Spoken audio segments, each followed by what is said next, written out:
Bien, buenas tardes.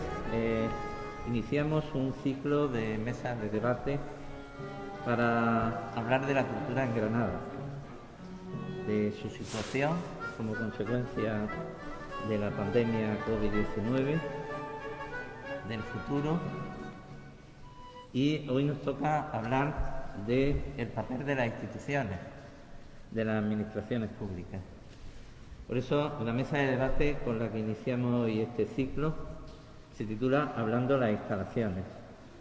Se trata de un ciclo organizado por la Consejería de Cultura del Ayuntamiento de Granada, en el que se aborda la situación de la cultura en Granada ante la pandemia, así como las perspectivas en el medio plazo tras la pandemia y el largo plazo con el horizonte de la candidatura de Granada, el deseo de Granada de ser capital europea de la cultura en 2031. A lo largo de las mesas programadas se aborda la situación actual en el sector de la cultura y la situación futura de la cultura en Granada, tanto desde el punto de vista de las instituciones públicas, que es el objeto de la mesa de debate de hoy, como desde el sector privado, convencidos de que la colaboración público-privada tiene que ser una de las piezas clave que nos guíe en el devenir y en el futuro de la cultura en Granada. También se abordan en estas mesas la financiación de la cultura, tema primordial para garantizar el éxito y la viabilidad de las acciones que de seguro saldrán y de las propuestas que saldrán de estas mesas. También se aborda en una mesa la buena gestión. La buena gestión debe de ser una marca que, asociada al mundo de la cultura y a la gestión cultural, tanto desde el ámbito público como desde el ámbito privado. En ese sentido, en esta mesa se analizarán buenas prácticas que de seguro nos servirán para guiarnos en esa buena gestión. Y finalmente, este ciclo de mesas de debate se cierra con una mesa dedicada a la difusión. La cultura necesita de una programación estable, de tiempo a la hora de elaborarla, de reunir equipos, de pensar y a partir de ahí organizar. Y estos son, pues, yo por ejemplo hoy he escrito al equipo de Almadraza, que lo conformamos más de 20 profesores de la universidad, para comentar que, como teníamos previsto, la próxima reunión, en lugar de tenerla en este mes de diciembre, la vamos a tener en enero para saber el marco normativo que tendremos en ese momento, porque posiblemente no sea el que tengamos en este momento previo a la Navidad. Y, por tanto, como ya vamos atesorando experiencia en ese sentido de cambios que a veces son 2 y 3 escenarios distintos en el mismo mes, pues la cultura requiere otros tiempos. Pero desde la universidad, pues tanto en la extensión universitaria como en la propia docencia, pues nos hemos ido adaptando, ¿no? Como saben, en la docencia, pues buena parte la venimos desarrollando ya desde... Yo como profesor impartí la asignatura de Historia del Urbanismo las dos primeras semanas de clase de manera presencial. Y ya le comentaba a mis alumnos, y a la biblioteca, y haciendo acopio de biografía, de los libros que tenéis que realizar para vuestros trabajos, para el seminario, porque no sabemos lo que puede ocurrir el mes que viene. O podíamos intuir lo que podía venir. En ese sentido, pues desde la universidad hemos tenido la virtud de la docencia, pero trasladándolo a las diversas facetas y partes de áreas que componen el equipo de gobierno de la universidad, de ir adaptándonos rápidamente a esos tiempos cambiantes. En concreto, ya en marzo iniciamos primeras actividades, porque todos encerrados en nuestras casas, no se podían reunir equipos, toda la programación se vino abajo, se tuvo que aplazar, la que estaba prevista para ese mes, para abril, para mayo. En nuestro caso trabajamos a lo largo del curso, pues hasta final del curso, hasta junio, ¿no? Que es cuando entregamos los premios, hacemos el concierto fin de curso. Toda esa programación ya quedaba en el aire, no sabíamos cuál de ellas íbamos a poder desarrollar o intuíamos que ya de manera presencial no iba a poder ser llevada a cabo.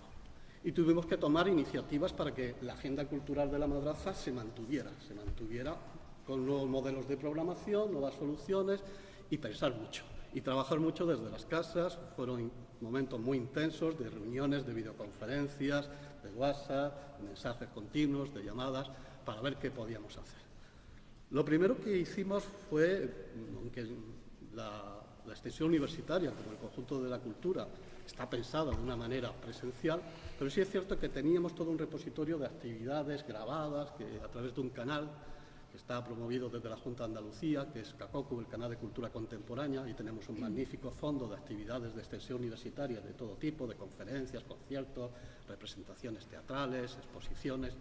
Y la primera solución de emergencia fue ir subiendo nuestra web, replicando estos materiales audiovisuales que teníamos en CACOCU. Pero claro, no nos podíamos quedar en mostrar lo que ya se había hecho en el pasado, sino que teníamos que tomar nuevas iniciativas.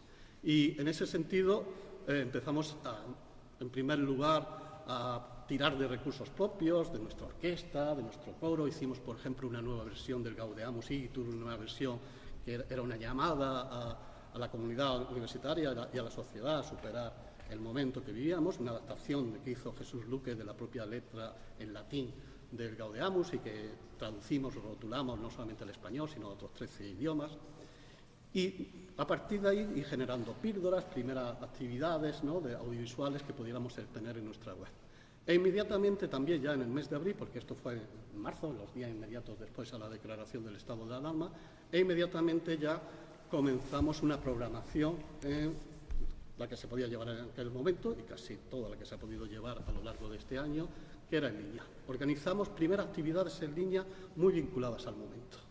Esto ya lo hemos ido superando, pero era el impacto, ¿no? Era el impacto de la COVID-19, de la pandemia, y organizamos un ciclo de videoconferencias contando con profesorado de prestigio de la UGR que se llamó Después del COVID-19, ¿qué?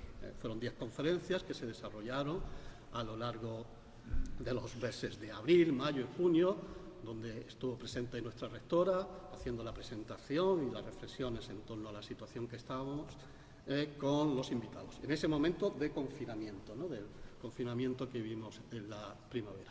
Y en ese mismo contexto, pero ya fuera del confinamiento, durante el mes de julio, sí organizamos también actividades de homenaje a los sanitarios. Hicimos un concierto de la orquesta, el coro, el grupo de teatro y danza, las diversas áreas de artes escénicas y de música de La Madraza, en un espacio que inauguramos, que fue la explanada del PTS, y a continuación también inauguramos en ese día una exposición de homenaje a los sanitarios en la sala de exposición del PTS. Y a la vuelta de vacaciones, no me quiero extender por ahora más, ¿no?, para ir dando paso, pero ya podremos seguir más adelante, que creo que hemos hecho durante este curso, donde ya la programación ha ido siendo cambiante entre lo online y lo presencial hasta llegar al momento actual, ¿no? Pero bueno, ahora sí, creo que ahora después sí, ¿no?, para no alargar mi primera intervención, podemos seguir hablando sobre ello. Pues muchas gracias, Ricardo. Tiene la palabra Francisco Baena, al que agradezco igualmente su participación y su compromiso con la cultura en Granada. Muchas gracias. Yo, en este primer speech, para no alargarme y aprovechar el tiempo, he preferido traerlo por escrito, porque si no me voy por los cerros de Úbeda. Tengo que decir que, en vez de centrarme en la pandemia, en el escenario actual en el que estamos todos inmersos, he preferido, con vistas al 31, a esa Granada deseada, a esa marca de la capitalidad cultural, he preferido un horizonte más generalista, más amplio, y entonces no voy a hablar nada de la pandemia y tampoco ni siquiera de momento me voy a centrar en mi ámbito de actuación, el Centro José Guerrero. Creo que en unas jornadas anteriores de este tipo, sobre arquitectura y urbanismo, se planteó un asunto que podríamos retomar aquí, debidamente adaptado a nuestras circunstancias. Me refiero a la atención prestada al patrimonio histórico edificado en detrimento del espacio público como vertebrador y continente de ese patrimonio. La cuestión es que lo primero fagocita a lo segundo. Y esa desproporción, esa asimetría en el tratamiento de dos facetas artificialmente diferenciadas de una misma realidad compleja, es algo que deben corregir los poderes públicos. Viniendo ahora al campo de la cultura, en primer lugar, hay que aclarar que tendemos a sobreentender, al hablar de ella, por ejemplo, en mesas como esta, que nos estamos refiriendo a la cultura humanística o incluso a la cultura artística, dejando un tanto de lado, por ejemplo, la cultura científica. Y, sin embargo, dentro de esta contamos con una de las instituciones más potentes que hay en Granada, su universidad. Además, mezclamos intereses muy distintos, no solo los de cada subsector específico, las artes escénicas, los museos, el mundo editorial, etcétera, sino también los de las industrias culturales o el turismo, con la protección del patrimonio, material o inmaterial, su investigación y difusión. De modo que, para ser operativos, quizá no viniera mal ordenar un poco un campo tan vasto que obedece a lógicas y persigue objetivos a veces contrapuestos. En todo caso, me temo que, aunque busquemos en todo ese inmenso territorio, no contamos en el mundo de la cultura, en Granada, con ningún activo tan contundente y con tanto atractivo global como en el terreno específico del patrimonio es la Alhambra. No nos vamos a engañar, esto es así. Como muestra, podríamos remitirnos, por ejemplo, a los resultados del Observatorio de la Cultura que publicó la Fundación Contemporánea. Los datos de 2019, porque los de este año anómalo todavía no los ha hecho público, pero lo hará en estas fechas próximas, dicen que al valorar las ciudades españolas por la calidad e innovación de su oferta cultural, la que ocupa el primer lugar, algo que se repite año tras año, es Madrid, seguida de Barcelona y Bilbao. El año pasado, el 19, Málaga ascendió al cuarto puesto y Granada ocupó el 12º. En cuanto al ranking nacional de instituciones y acontecimientos culturales más destacados en 2019, la única marca granadina de las 89 de la lista es el Festival de Música y Danza, que ocupó el puesto 62.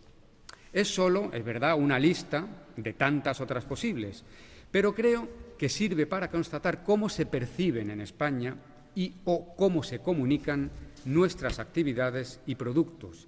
Y en ese sentido es bastante indicativa.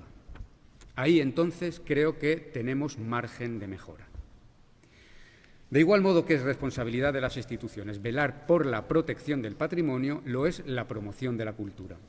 Y estas infraestructuras y empresas que representamos hoy aquí en esta mesa, festivales, museos, auditorios, etcétera, corresponde sostenerlas en todo o en parte a las administraciones, para así cumplir con el mandato constitucional, según recoge expresamente nuestra Carta Magna. Esto es una conquista histórica, está bien e incluso podemos convenir que es necesario, pero no es suficiente. El riesgo de conformarnos con cumplir este papel y desentendernos de lo demás es convertir la cultura en algo meramente oficial, subsidiario, sin el nervio, ni la audacia, ni la capacidad crítica que le son consustanciales y que la hacen necesaria para la sociedad.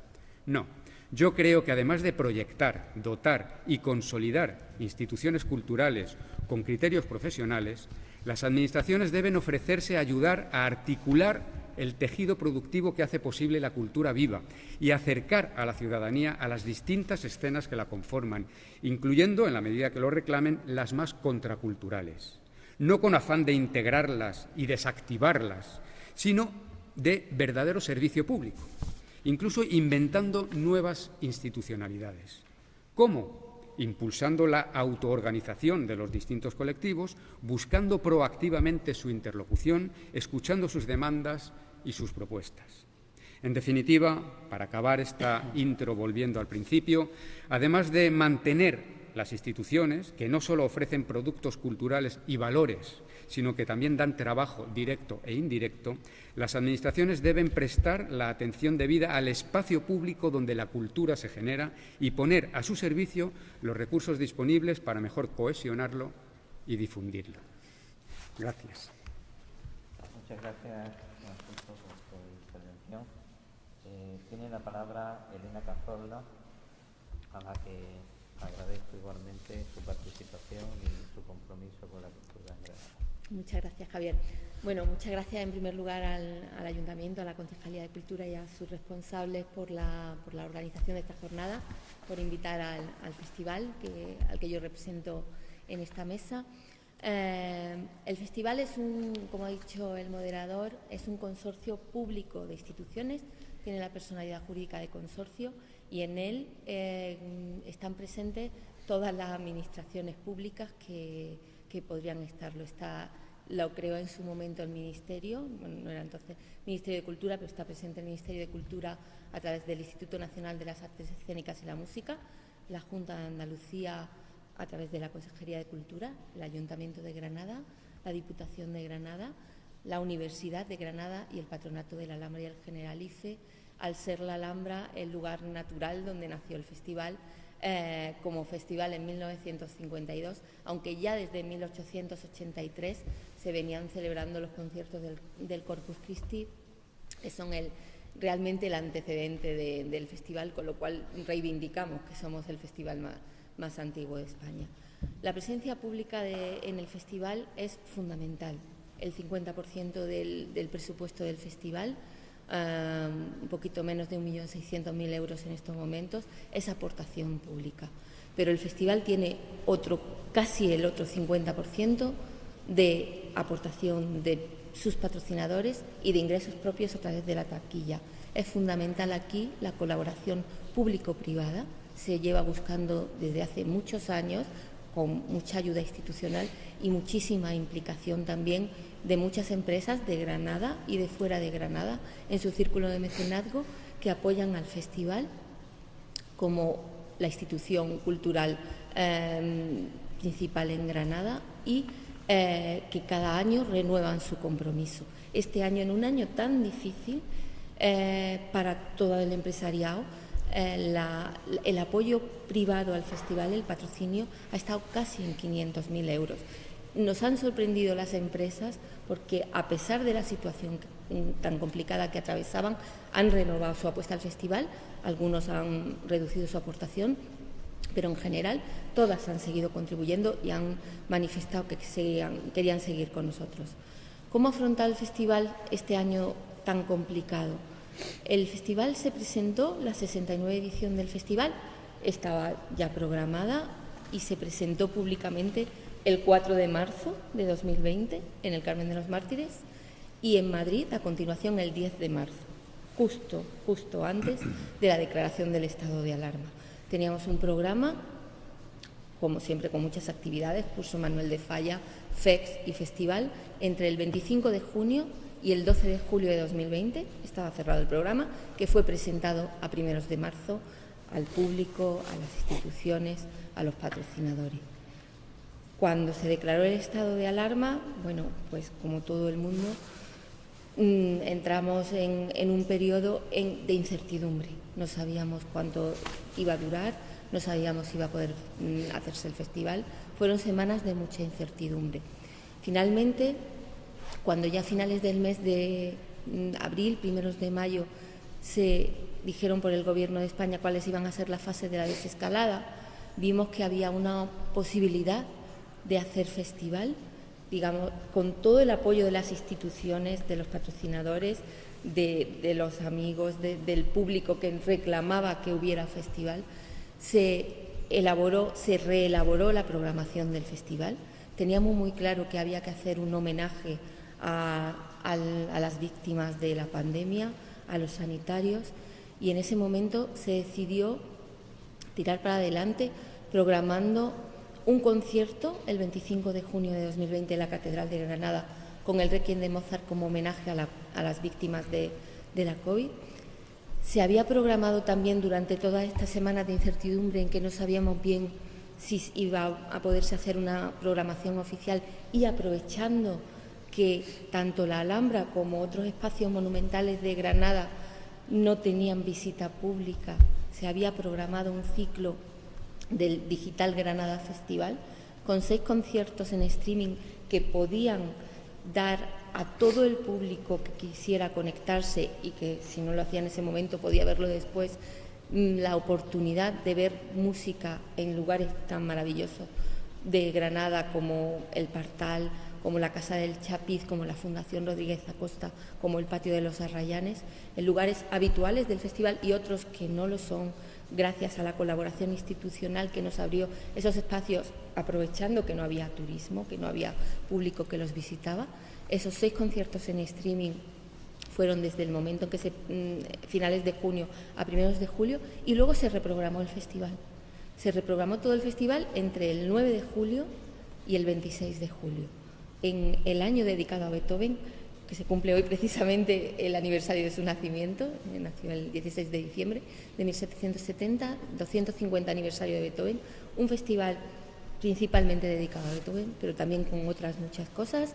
Los cursos Manuel de Falla se han desarrollado con la colaboración de la Universidad de Granada especialmente, y el FEX también se pudo llevar a cabo por múltiples espacios de Granada y provincia. Han sido 21.000 personas las que han asistido a los conciertos del festival, del FEX, y a las actividades de los cursos. El público ha respondido de una manera ejemplar. Fuimos el primer festival que se celebró en Europa. Los primeros conciertos que se hicieron, o prácticamente los primeros, se celebraron en el marco del festival. Tuvimos que adaptar toda nuestra normativa a la seguridad. Se redujeron los aforos entre un 50 a un 50 o un 60% del aforo habitual, con todas las medidas de seguridad, y todo lo que hay que decir es que el público, la respuesta del público, gracias a las instituciones, a los patrocinadores, al público que ha respondido estupendamente, se ha podido celebrar una 69 edición del festival, que yo creo que ha sido un ejemplo de cómo la cultura puede, digamos, de alguna forma ayudar a superar momentos tan difíciles. Los artistas, la colaboración de todos los artistas, de las compañías, de las orquestas, todos han puesto todo lo que ellos tenían para que pudiera celebrarse el festival, porque la cultura se considera como un bien esencial, es esencial. Y así lo ha entendido el público que ha asistido al festival, así lo entendieron las instituciones que apoyaron desde el minuto cero para que se pudiera reprogramar el festival, tanto los artistas a los que tuvo que anularse su contrato porque por las circunstancias no podían venir. Muchos artistas de fuera de España han tenido que renunciar a estar programados en el festival, y todos los que estuvieron han sido de una generosidad ejemplar. Entonces, la cultura, yo creo que el festival, gracias a todos estos apoyos, ha demostrado que la cultura es segura, y la sensación que quedaba después de celebrarlo era como de esa gratitud de la gente, sobre todo el público asistente, todo el tejido empresarial y económico que está alrededor del festival, los taxistas, la hostelería, todo lo que supone, lo que mueve la cultura como poder económico, como el festival como una institución que no es solo cultural, sino también que genera economía y que genera riqueza. Entonces, para nosotros ha sido una gran satisfacción poder celebrarlo. Estamos ya prácticamente con la programación cerrada para el 70 Festival, que se celebrará en el año 2021. Ya estaba hecha esta programación antes de la pandemia en gran medida, pero bueno, hay que adaptarla, hay que ver cómo, ahora es un momento de incertidumbre, ver cómo se plantea el escenario, y bueno, estamos todavía a la espera de ver esa concreción para poder anunciar el programa que queremos tener en el festival del año 2021, para celebrar un 70 aniversario del festival como es debido. Muchas gracias de nuevo. Muchas gracias, Elena. Tiene la palabra Enrique Moratalla, que igualmente agradezco su participación y su compromiso con la cultura. Muy bien, muchas gracias. Bueno, el hablar el último tiene sus ventajas y tiene sus inconvenientes. Voy a empezar por los inconvenientes. El análisis que ha hecho y la reflexión que ha hecho Paco Baena me ha parecido fantástica, me ha parecido brillante y muy acertada, sinceramente. Conviene decir que cada institución tiene sus peculiaridades, y en este caso la Junta tiene una muy diferenciada. La universidad, para recibir unos fondos que vienen, yo diría que en un 90% del gobierno autónomo, se le transfieren y ella con su órgano pues lo gestiona, ¿vale? Pero es bastante autónoma. La Diputación también. El Ayuntamiento no, digamos, ¿vale? La Junta no. La Junta no. Y eso es un gravísimo problema. En la Junta hay unos servicios centrales que, en función de quién gobierne y cómo gobierne y qué visualización tenga de la gestión, será más centralizada, más concentrada o más descentralizada. Yo, que llevo 39 años en la casa, he visto de todo. Momentos más felices. Cuando digo felices, porque yo estoy de acuerdo con la descentralización, de una forma abierta y constatada. Es que lo he podido vivir y lo he visto. Y cuando se descentraliza generosamente, dando todas las cuentas que haya que dar, las cosas funcionan mejor. Y además, un ejercicio de inteligencia, porque es que la cara de esos poderes políticos en la provincia, ante los ciudadanos, es quien es.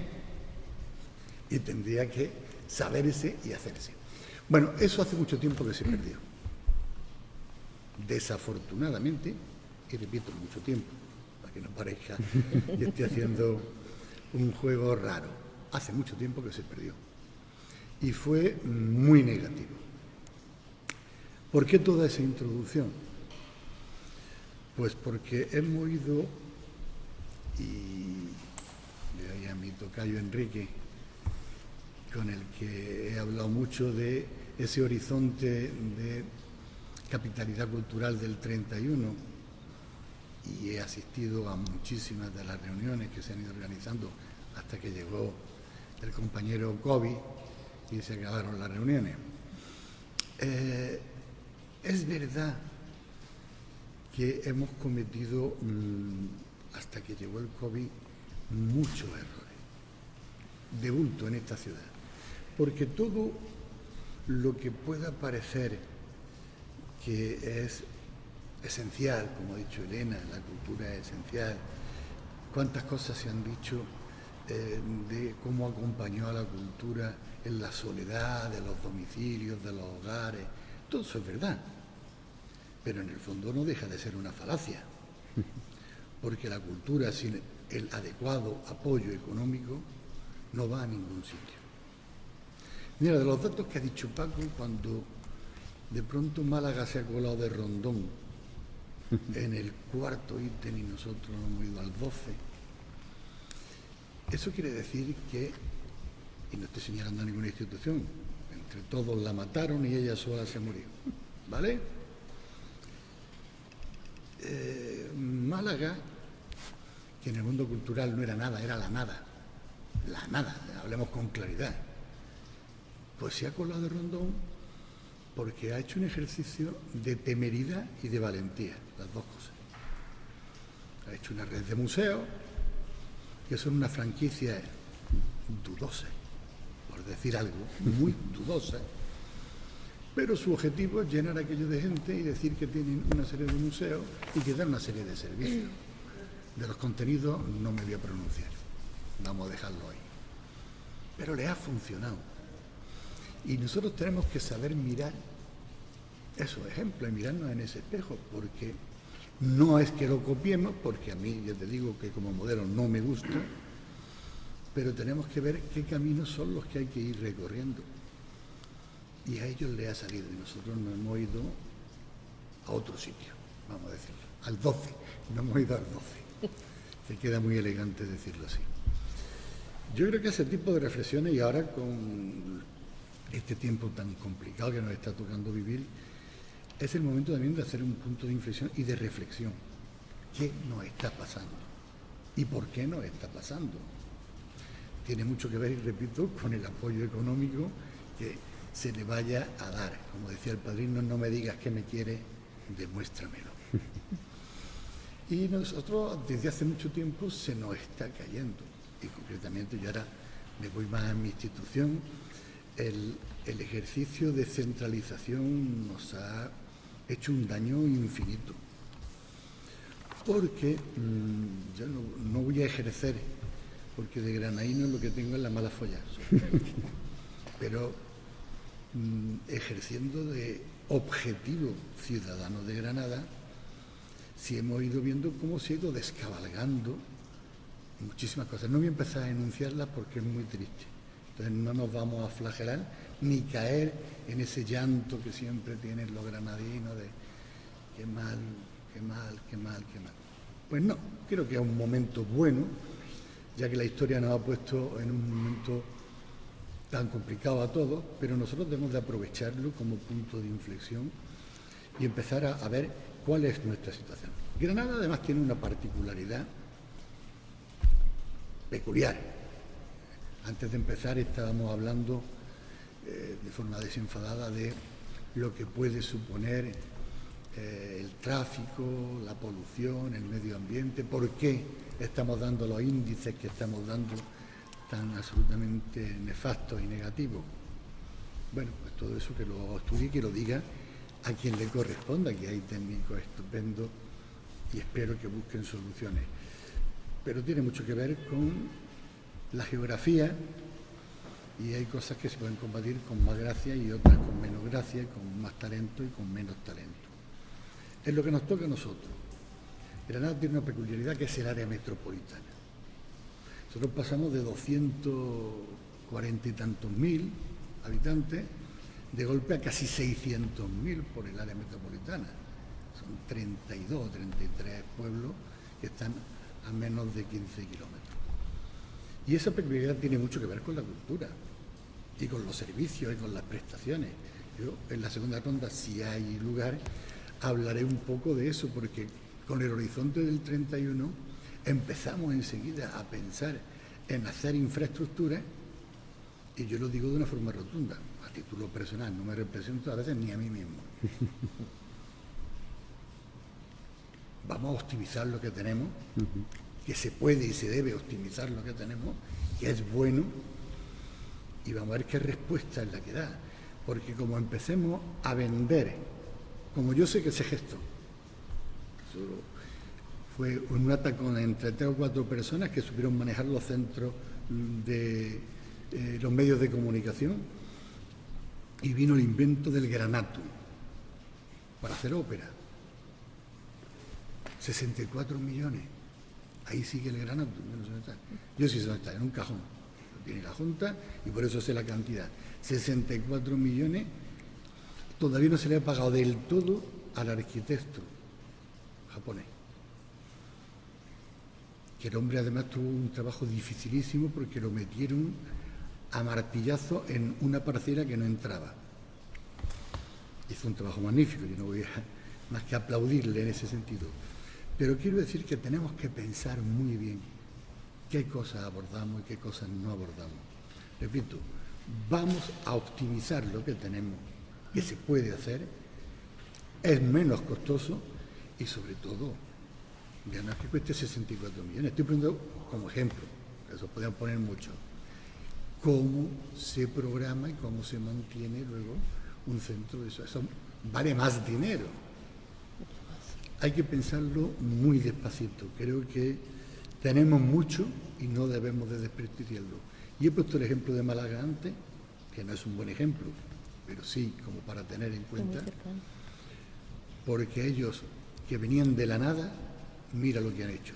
Nosotros lo que tenemos y lo que teníamos, como no espabilemos, lo vamos a ir perdiendo.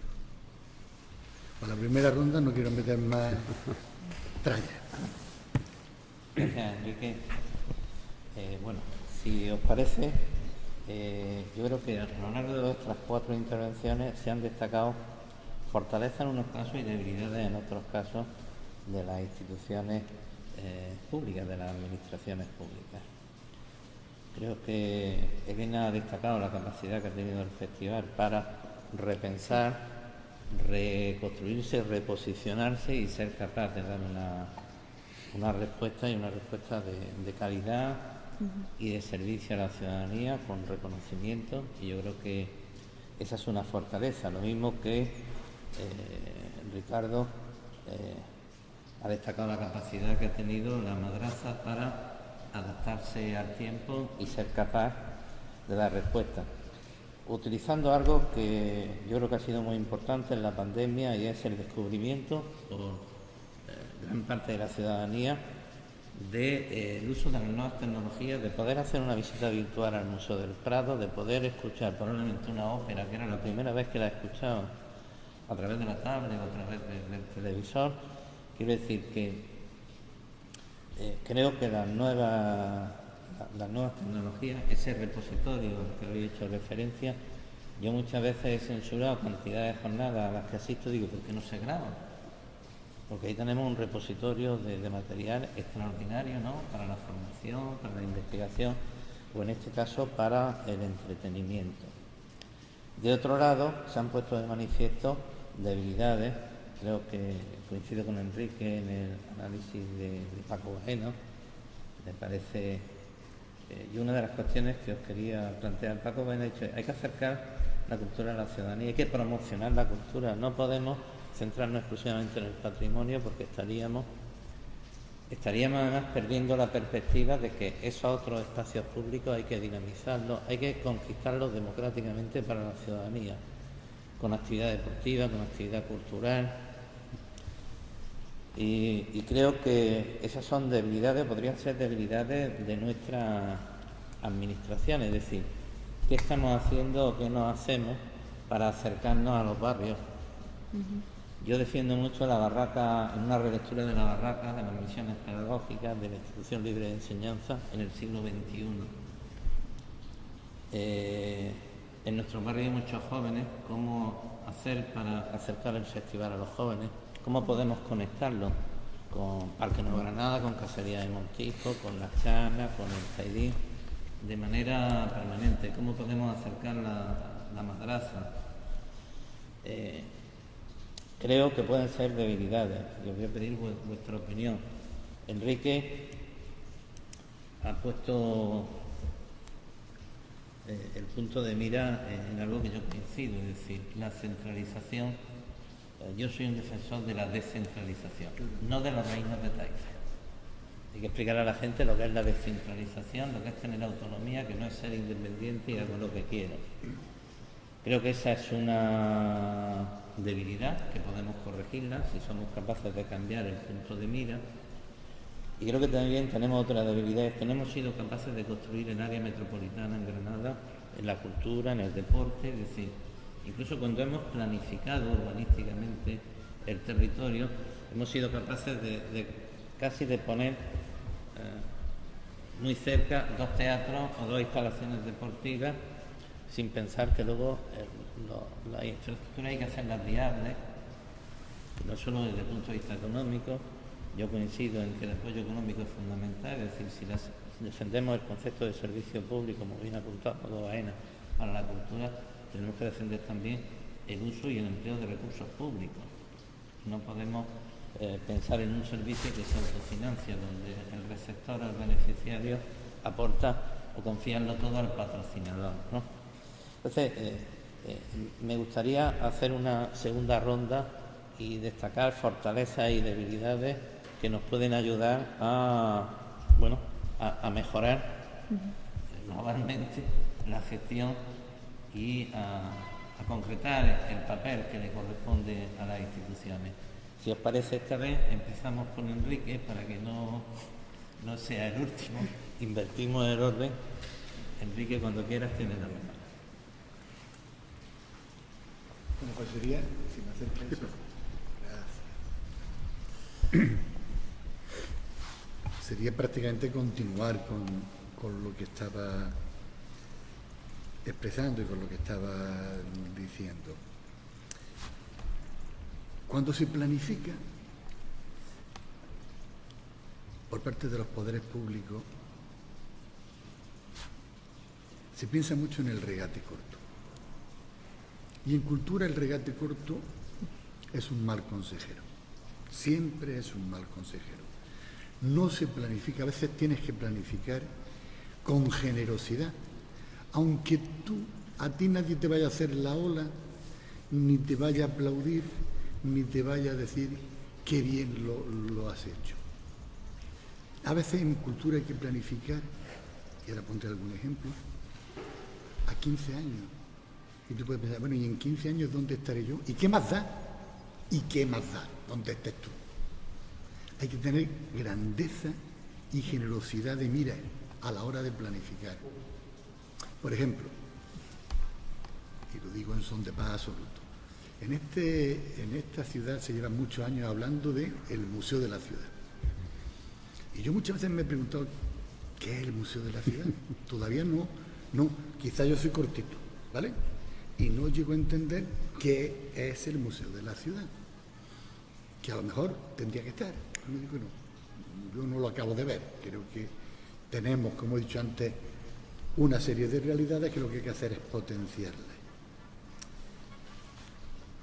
El regate corto, la legislatura, los votos, que yo no digo que no, que puede ser legítimo, pero en planificación cultural son malos consejeros. Eso no debiera ser siempre así, porque te hace que te pierdas.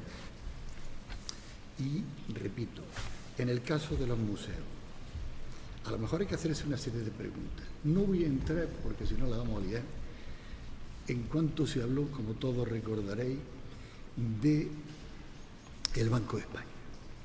La cantidad de cosas que íbamos a hacer en el Banco de España, de tipo cultural, al final quedó en lo que quedó y vamos a dejarlo ahí. Pensaré en mi casa, el Bellas Artes. ¿La Alhambra es el sitio bueno para el Bellas Artes? ¿El Bellas Artes debe estar en la Alhambra? El Bellas Artes que tiene, por cierto, unos números maravillosos. Todas estas cosas, porque aunque es un gran museo, es la sala de espera de la Alhambra. Y así los buenos números son factibles de hacer. Habría que pensar qué museos tenemos, cuáles debemos tener y dónde deben estar. Quizás habría que hacerlo. Va siendo hora, digo yo. En el caso de la Biblioteca de Andalucía, llevamos 25 años, solo, 25 años esperando que tenga una sede. Pues todavía no la tenemos. Estamos en ello. Siempre estamos en ello. En el caso del Archivo Provincial,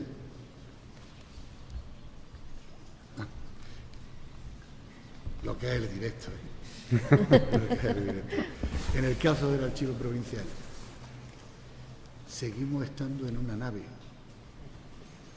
Y cada vez que hablamos con el Ministerio, porque no hay que olvidar que es el Ministerio el propietario, digamos, nosotros gestionamos solamente, siempre nos dice, estáis los primeros de la lista. Se os va a poner nada. Se le hemos dicho que tenemos acuerdos con el ayuntamiento, que tenemos solares, seguimos estando en una nave. Esta ciudad, yo entiendo que no se lo merece. Me ha quedado bien el final, ¿no? Muchas gracias. Elena. Bueno, yo creo que es fundamental lo que ha dicho Enrique del tema de no depender de proyectos. Creo que el apoyo de una institución, de cualquiera de las administraciones a una institución cultural, tiene que ser independiente del color de la institución, de que cambie la legislatura, de todo. Ese apoyo tiene que ser, no estar convenciendo cuando hay un cambio de legislatura de lo que vale, de lo que es el proyecto. Y digo esto independientemente del festival, que es verdad que el festival, las instituciones han demostrado su apoyo porque es un consorcio con muchísimos años, muchísima solera y ya ha demostrado lo que es, sino otros proyectos que nacen. Yo estaba pensando en el horizonte del 2031, pero también en un horizonte un poco más cercano, que es el del concurso del Cantejondo. Tenemos el concurso del Cantejondo, que se cumple el centenario dentro de 2 años, en 2022. Que los proyectos que se hagan para conmemorar el concurso del Cantejondo sean proyectos de todos, que cada institución no haga su proyecto, que haya una unidad por parte de todos para reivindicar. El tema jóvenes es fundamental, que se vaya desde ya fomentando la educación de los jóvenes en flamenco, porque son el público del futuro. Bueno, no solo en flamenco, en todo tipo de música, de danza, digo porque es el ámbito que a mí me toca, pero lo que no se puede hacer es que cada institución vaya haciendo su proyecto para conmemorar el concurso de Cantejondo. Eso no tiene sentido. En la unidad está la fuerza. La colaboración público-privada es fundamental. Las instituciones tienen que buscar el apoyo también del patrocinio privado, pero liderar ellas los proyectos. Con ese liderazgo se puede encontrar ese apoyo privado, y ahí traemos la tan manida ley del mecenazgo. Yo creo que desde que yo entré en el festival hace ya 25 años, el tema de la ley de mecenazgo está sobre la mesa y no es uno de los proyectos recurrentes de todos los gobiernos. Por favor, que se ayude con la cultura del mecenazgo en este país. Es muy diferente a la de otros. ¿Por qué? Porque no tiene esa ayuda por parte de las instituciones públicas. Si no hay ninguna deducibilidad, ya bastante patrocinio tenemos instituciones como el festival sin tener ninguna ayuda, porque los consorcios, las empresas que patrocinan el festival no tienen ni un solo euro de deducibilidad mayor que como gasto puro y duro en su impuesto de sociedades. Por favor, que apoyemos a la cultura también creando mecanismos con una ley de mecenazgo real y acorde a los tiempos. Si queremos que la cultura, que es un bien esencial, lo siga siendo, que se eduque al público, que se eduque en música, en danza, en flamenco. Y yo, como un horizonte cercano, pediría que para la conmemoración del concurso de Cantejondo, siendo concreta en el año 2022, que por favor que nos unamos todos, que no cada institución no haga su conmemoración para, digamos, reivindicarla solamente ella, que nos unamos todos, que tenemos esa oportunidad. Como se ha comentado antes en esta mesa, tenemos ejemplos muy cercanos de cómo con la unidad de todas las instituciones, las ciudades se posicionan, y en Granada tenemos ya todos los elementos. Tenemos una ciudad maravillosa, unos monumentos espectaculares, tenemos el público, tenemos los creadores, tenemos todos los elementos. Vamos a ponerlos juntos para tirar para adelante. Y además que eso crea riqueza. Tenemos la universidad, que es la principal industria de esta ciudad, y tenemos muchos elementos para, si vamos unidos, podemos hacer esa conmemoración del 2031 que está en un horizonte más lejano, con otras más cercanas, crear esa riqueza que nos hace falta para salir también con ese enriquecimiento del espíritu que supone la cultura y, por supuesto, también de la economía, que lo es. Muchas gracias, Elena. Paco.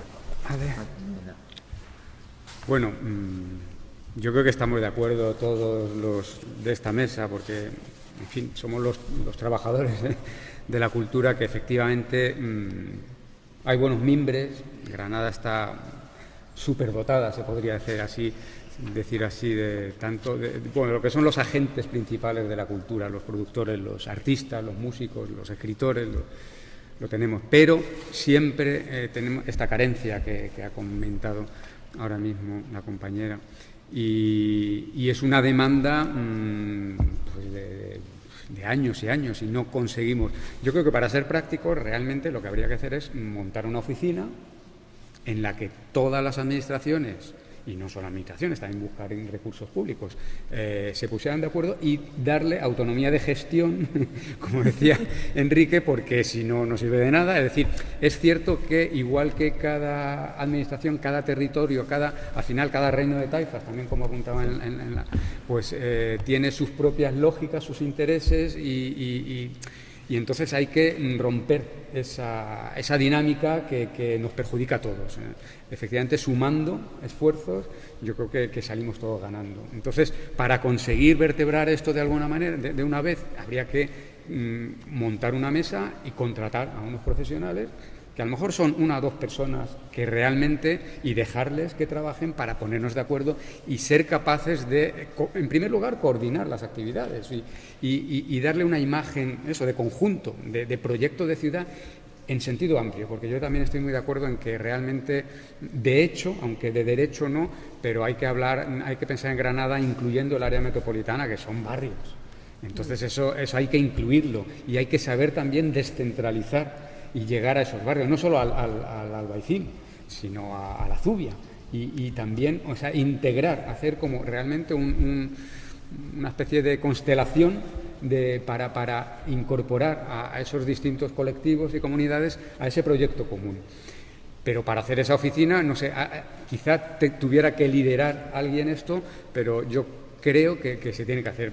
Viendo lo que yo conozco más, el tema de museos y exposiciones, por ejemplo, que es dentro de la escala de todas las actividades culturales, tampoco es para tanto y no lo hemos conseguido. Y mira que los que trabajamos en esto lo hemos hablado muchas veces, pero no hay manera. ¿Por qué? Pues porque no hay nadie dedicado a eso y al final la rutina de cada uno te come todo el tiempo y más del que necesitas más tiempo para... Entonces, tiene que haber alguien autónomo que se dedique a coordinar agendas, calendarios y vender o impulsar todo esto en conjunto. Eso habría que hacerlo. No sé a quién le corresponde dar el primer paso, pero si realmente queremos dejarnos de retórica y hacer cosas, yo creo que es necesario. Y otra cosa también, y ya con esto termino, que creo que nos ayudaría a incorporar a la ciudadanía, a los ciudadanos en este proyecto, o sea, porque tenemos que tener claro que efectivamente la cultura es esencial. Y en Granada más, o sea, tiene que ser una seña de identidad de lo granadino en sentido amplio, incluso provincial. Pero para que todos los ciudadanos lo entiendan así, no basta con desde arriba dirigir, que está bien liderar, pero también hay que escuchar, lo que decía antes, no solo a los distintos colectivos. Hay algunos que más o menos funcionan, son autónomos. La música pop, pues aquí funciona, hay un montón de conjuntos, o sea, de bandas, hay locales, hay festivales, funcionan fuera y exige, o sea, la marca Granada Ciudad del Rock, que muy pertinentemente lanzó el ayuntamiento, pues está bien, es una buena iniciativa para eso, aunar ese movimiento que existe y es real. Bueno, pues en los distintos sectores, pues sería cuestión de organizarlos un poco y luego escuchar también en los barrios, o sea, no solo educar a los chavales en el flamenco, sino escuchar a ver qué es lo que escuchan y cómo se les puede ayudar para que eso se incorpore, ¿no? Entonces, tratar de ser más dialécticos en ese sentido, no desde arriba y decirles las cosas, sino a ver ellos qué quieren, qué esperan de nosotros. Y ya está. Muchas gracias, Paco. Ricardo, te toca cerrar este ciclo. Bien, se han abierto varias cuestiones y también Fabián me ha preguntado sobre algunas otras. Intentaré de manera resumida contestar a ellas. Se ha hablado del proyecto de capitalidad cultural europea, del papel de Granada en la cultura, de los procesos de evolución que ha habido en torno a Granada y la cultura. Sin duda, como se ha planteado, es un proyecto que ya no es a largo plazo, sino a medio de capitalidad cultural. Estamos a 11 años y coincide con la propia celebración del 5º centenario de la universidad y es necesario en ese sentido equipos de trabajo para ir preparando. Elena ha mencionado también el Festival de Cantejondo, que celebra en 2022 el centenario. Estamos con proyectos. En la Madraza mantuvimos reuniones, ¿no?, donde era a 5, a 4, a 3 años del festival. Pues bueno, de esa misma manera hay que ir trabajando. Es decir, estamos a 11 años, a 10 años y las instituciones tenemos que estar ahí trabajando en un proyecto capital para Granada, porque lo que tenemos sin duda es la base cultural. Y en eso no nos gana ninguna otra ciudad cercana, ¿no?, con otros modelos de gestión cultural que son muy distintos a los de Granada. La cultura del día a día en Granada, pues os pongo un ejemplo, y pasando a preguntas que me ha realizado sobre, por ejemplo, actividades que no quedan, ¿no?, que no quedan en repositorios. En el caso de la Madraza organizamos más de 500 actividades por curso y eso tiene un coste económico poder mantenerla grabada en un repositorio.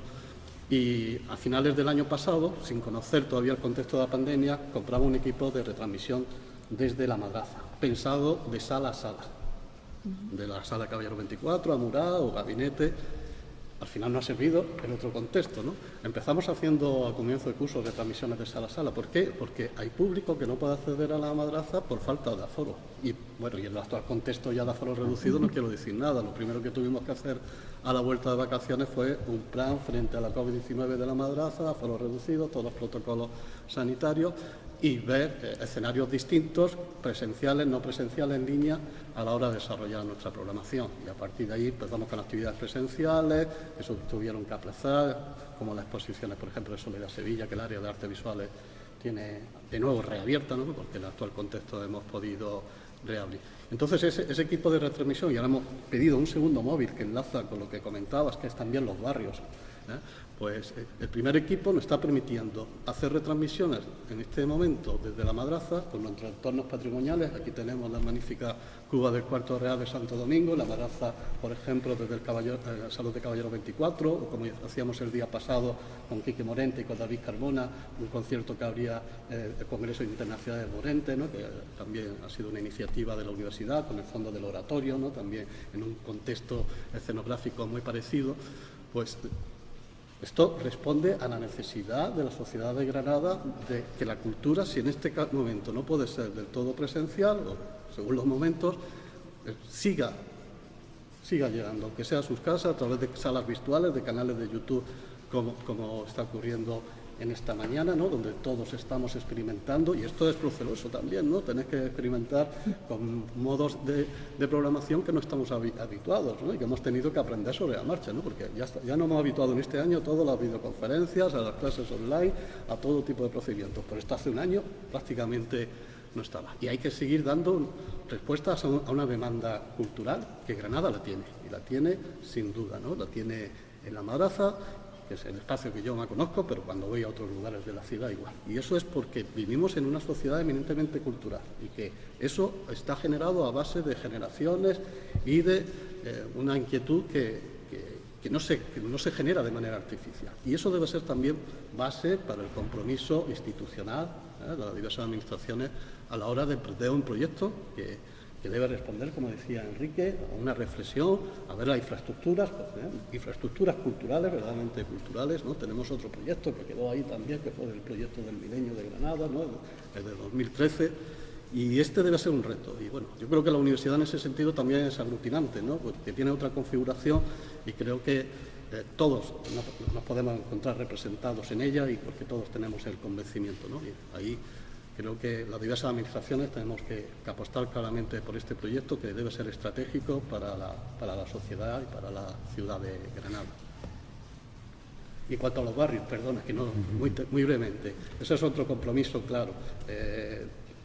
Llevar actividades a la sala máxima del espacio Quinto Centenario, conciertos, cineclub universitario, teatro, es porque nos encontramos con una realidad social como era la creación del PTS y el traslado de la Facultad de Medicina, de hospitales y la universidad ahí. Lo primero que llevó fue, a través de la extensión universitaria, ¿no?, con la rectora, fue llevar actividades culturales de la Madraza. Después se han ido sumando otros vicerrectorados y hemos generado ahí un foco que dinamiza la zona. En el PTS igual, ¿no?, en el Paranizo, la sala de exposiciones, también hay ese compromiso. Y ahora, gracias al acuerdo con el Ayuntamiento en el último año, lo que pasa es que todo esto se ha visto también afectado por la actual situación de pandemia, el Palacio del Almirante en el Albaicín, ¿no?, donde decía que ayer estábamos con la apertura de la exposición de estudiantes, de la exposición de creación artística, ¿no?, pues ahí otro foco de dinamización, ¿no?, de la actividad.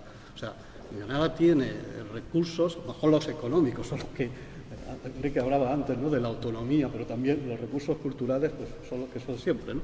Pero sí es verdad que tenemos una base de infraestructura patrimonial y de recursos y sobre todo social para impulsar estos proyectos. Bien, muchísimas gracias, Ricardo. Si os parece, nos quedan escasamente 5 o 6 minutos para concluir.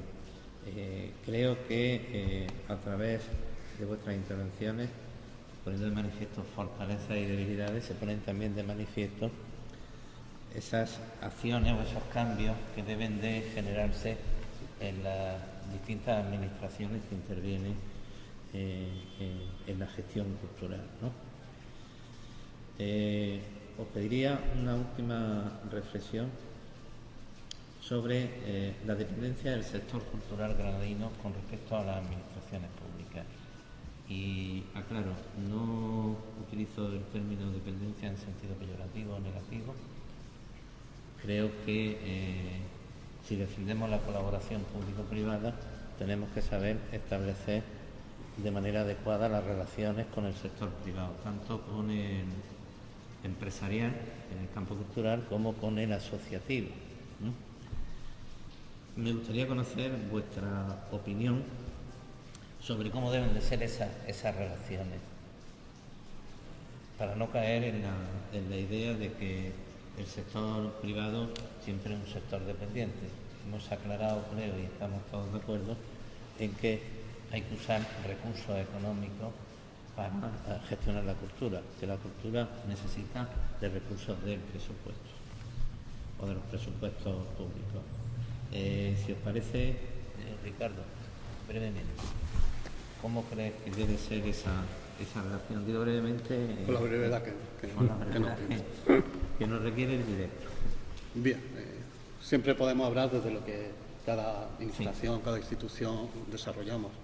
En el caso de la universidad, en relación con la cultura, lo que hemos hecho en los últimos años es fomentar la actividad de creación artística de nuestros creadores a través de programas que están dentro del plan propio de investigación y transferencia de la Universidad de Granada, vinculados a las artes escénicas y la música y las artes visuales. Hemos generado ahí programas donde los creadores culturales, o en el caso de artes visuales también, no solamente los propios artistas, sino comisarios, la mediación cultural, presentan cada año a las convocatorias, que este año se han visto afectadas, se han resuelto posteriormente, ¿no?, porque también se paralizó los procedimientos administrativos.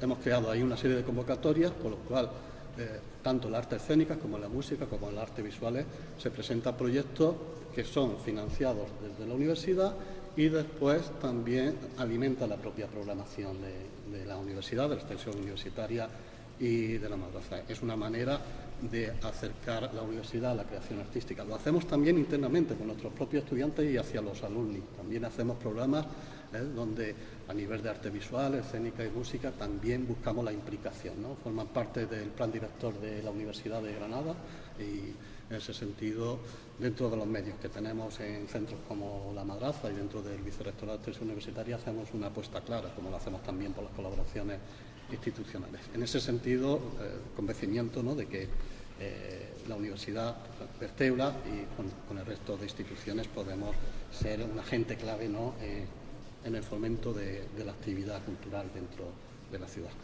Gracias, Ricardo.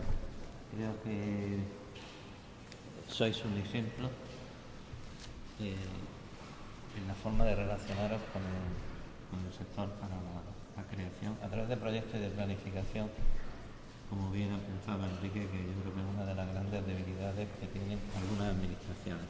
Paco Baena, bueno, opinión al respecto. La verdad es que es un tema muy difícil, aunque nos ruegan aquí los realizadores que abreviemos, es que es prácticamente, bueno, esto da para mucho. O sea, siendo muy sintético, yo creo que, digamos que el mercado, así en términos globales, no lo cubre todo, pero sí que hay algunos sectores o subsectores de la cultura que se manejan bien, tienen autonomía, digamos, financiera. Otros no tanto y algunos necesitan el apoyo público. En el caso, por ejemplo, de las artes plásticas, pues sí que es verdad que el coleccionismo, o sea, lo que es el mercado del arte, pues depende mucho de la administración, pero no en Granada, sino en España y en Europa, pero bueno, sobre todo en España. Entonces, claro, ahí la administración tiene un papel efectivamente fundamental. Pero aparte del mercado, hay otros terrenos a los que también llega la cultura y que sí que interesa que los poderes públicos apoyen más, porque el mercado ya tiene, digamos, toda su infraestructura para hacer llegar los productos culturales, ¿no? Entonces, yo creo que desde el sector público hay que estar más pendiente de aquello que no cubre el mercado. Gracias, Paco, me parece una buena aportación. Elena.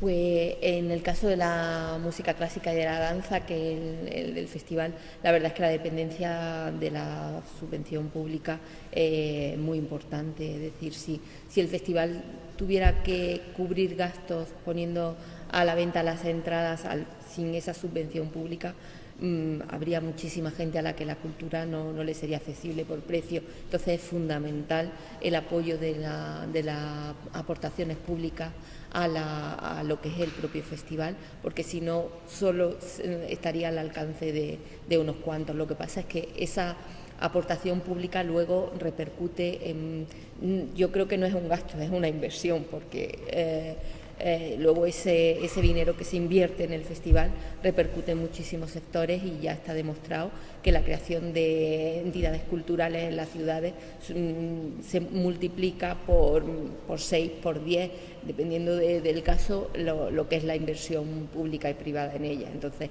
a mí me gusta más hablar de inversión que de gasto. Gracias.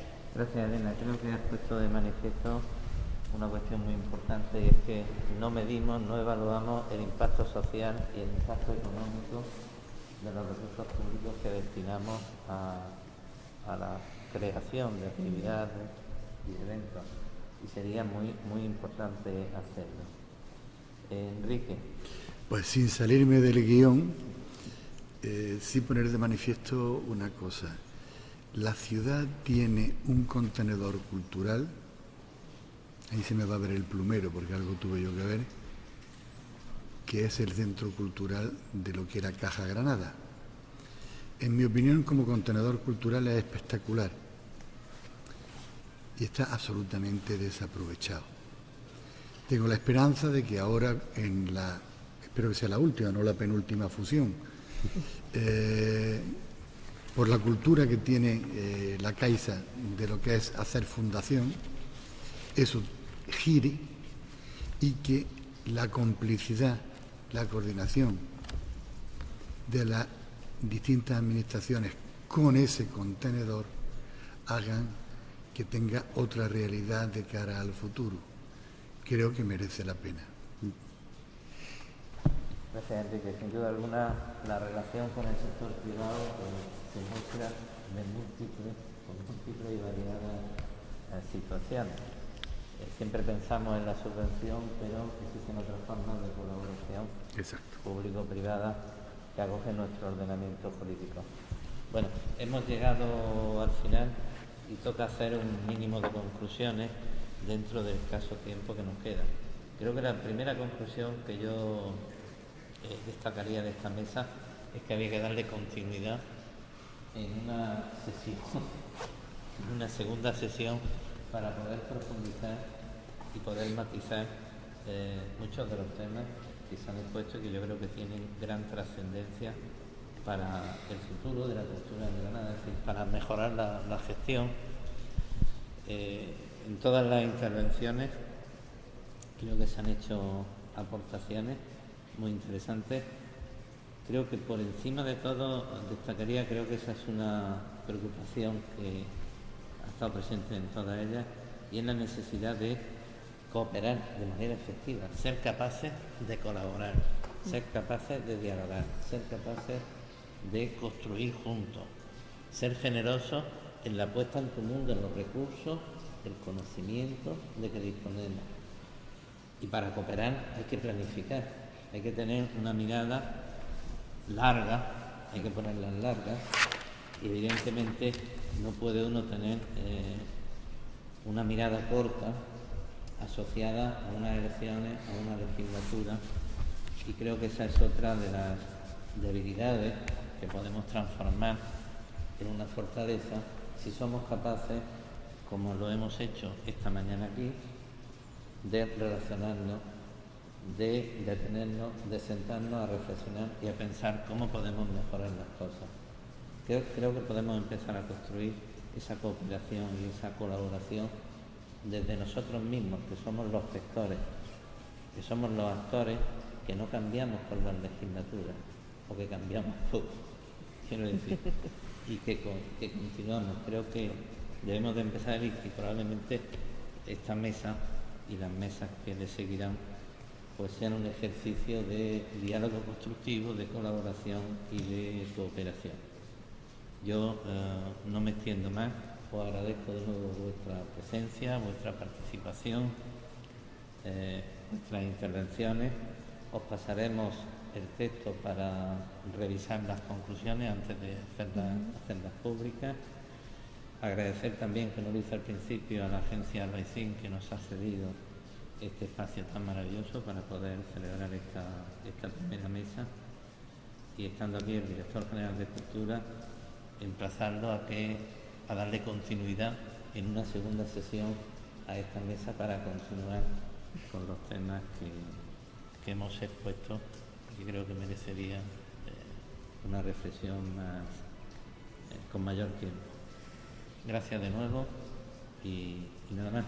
Con esto damos por concluida la primera mesa de debate hablando de la institución.